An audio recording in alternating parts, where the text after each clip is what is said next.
What's good, everybody? Welcome into a very special golf edition of The Early Edge, powered, as always, by SportsLine. I am the coach. We do this every single Tuesday to get you set for another week on the PGA Tour. Now, if you watched last week, we hit both of our head-to-head matchups, and that's good. That's where you're going to make the most money long-term in golf is head-to-head matches. We tell you that all the time. Now, this week, it's all about the Valspar Championship. It's a CBS broadcast. You can watch it all over the CBS platforms, and we are here for that. But let's bring in the star of the episode.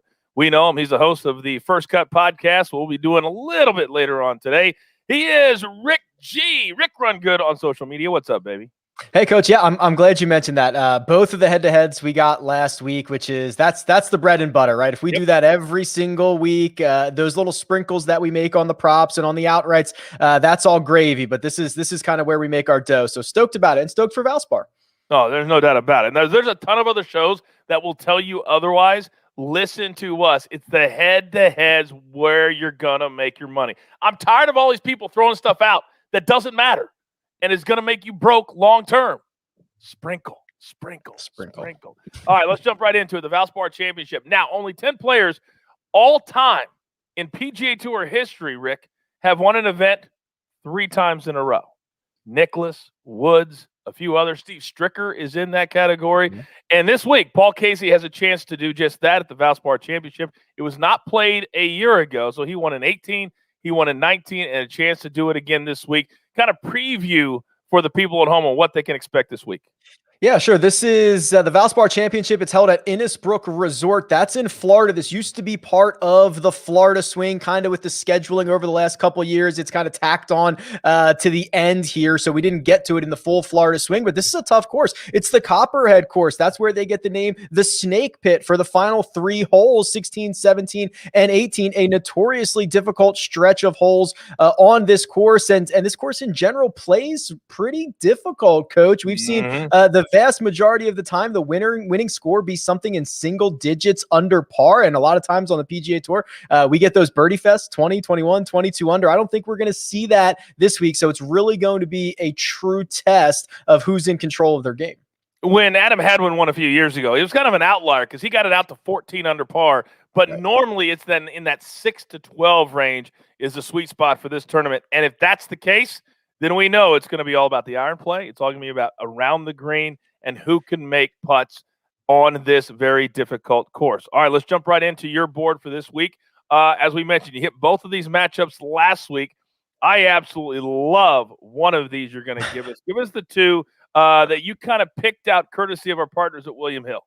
Yeah, I was actually shocked at these numbers. I thought they were wrong, which unfortunately doesn't end up going in your favor. But the two that I have, Keegan Bradley minus 125 over Gary Woodland. This is mostly a fade of Gary Woodland, who has been horrendous. In his last 17 starts, he has missed the cut or withdrawn in 8 of them. He only has 1 top 15 finish in there. So it's a fade of Woodland, but also we get Keegan's great ball striking ability. We know how great he is from tee to green. He played well with Brendan Steele last week in the team event down in Louisiana. I mean, this doesn't make much sense to me that these two are even being paired up against one another. And then the other one that I'm even more shocked about is Brandon Hagee, a dog, plus 120 over Mark Hubbard, Mark Hubbard is hanging a minus 150 number. That is a huge number. He has not cracked the top 30 in 13 consecutive starts. He's missed the cut in half of his last 18.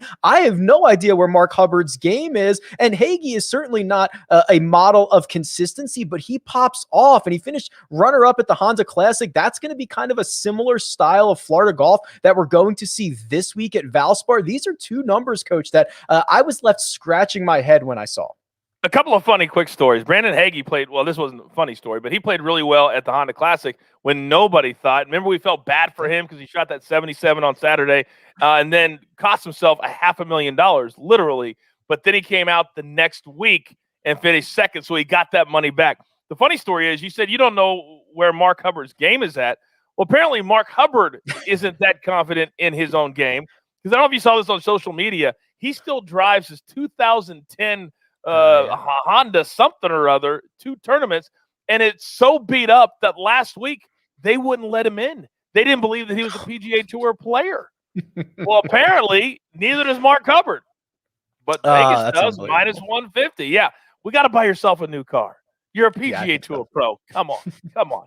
All right. So let's get into a couple of props that you like. And remember, we just sprinkle maybe a quarter of your normal bet, maybe less than that. These are normally for fun, not to make money.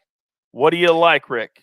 Yeah, that's right. Think about it. We're going from essentially coin flips to things that are paying out 4, 5, potentially 6 to 1. So act accordingly. I'm going with Charlie Hoffman to finish inside the top 10, and I'm getting 4 to 1 on my money for that wager. Charlie Hoffman, the calendar year of 2021, has been one of, if not the best player on the PGA Tour. He doesn't have a trophy on the mantle to show for it, but he has been excellent in strokes gained total. He's doing a lot of that through his iron play. That is something that is usually sustainable from week to week. I've been super impressed with what Charlie Hoffman has done. I think he can finish inside the top 10. And then I'm going further down the board. Peter Uihlein to finish inside the top 20. I'm getting 3.5 to 1 on my money on that. And he is a guy who is splitting time right now between the PGA Tour and the Korn Ferry Tour, but he is piling up results in both of them. He just won on the Korn Ferry Tour a couple of weeks ago. He finished runner-up a few starts before that. He played well with his partner Richie Wawrinski at the Zurich Classic last week. They were in contention throughout. This is a guy who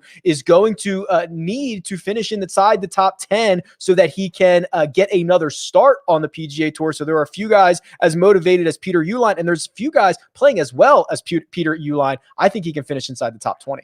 You know, it's funny that you bring him up because people forget that it was him and Brooks Koepka that were kind of the two guys that decided to go over play in Europe when they first came out, as opposed to trying to make it straight on the PGA Tour. Brooks made it. Peter didn't really, but he's now earning it, doing it the hard way. I like this pick because I don't think a lot of people were targeting him, and certainly didn't pay attention to what he did last week at the Zurich Classic, but Right. we did. We did. All right, now I want two winners this week that you like that we can sprinkle a little bit on that really you feel come in a sweet spot at the Valspar.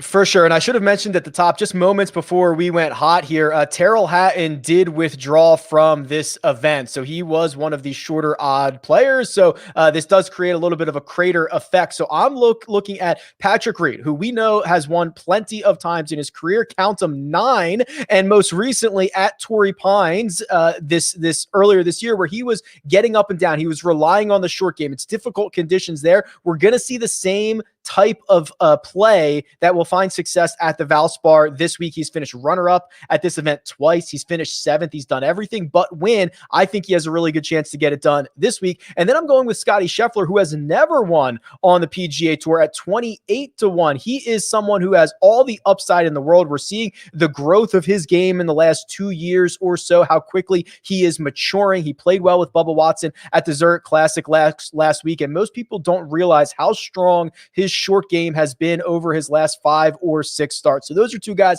that I think have plenty of upside and could be the one hoisting the trophy on Sunday evening at the Valspar. And we can't say any more about Scottie Scheffler that he hasn't been in the mix, that he hasn't been in the hot seat, because he has been at the match play. Then last week they were at the top for most of the week. So he feels the pressure and he understands how to handle it. Now it's about cracking through and getting that first win. Maybe it'll be this week, 28 to 1. That would feel pretty good. All right, we're up against it. Grab your paper, grab your pencil. Jeweler, thank you very much. Here is the recap, courtesy of Rick G. Our matchups head-to-head. This is for the tournament now. Keegan Bradley, minus 125 over Gary Woodland. Then Brandon Hagee, plus 120 over Mark Hubbard. We're going to make that our Chiefs dog of the day. We can't believe that number. Then couple of sprinkles here. Charlie Hoffman, top 10, plus 400. Then Peter Uihlein, top 20. That's coming back at plus 350. Then sprinkle on a couple to win. Patrick Reed, who can forget the year that it was him and Casey and Tiger Woods, y'all, all come down to the final couple of holes. That was an amazing finish. Hopefully we'll have something like that this week. And then if he doesn't do it, how about Scottie Scheffler? 28 to 1, $100 bet will bring you back $2,800. You've got your marching orders. Let's take every single ticket, or 5 of the 6, as we have 2 winners, straight to the pay window for Rick Run Good. Rick G, for our jeweler who puts it all together. I'm the coach. Remember, this is the only place for your weekly golf early edge. Good luck.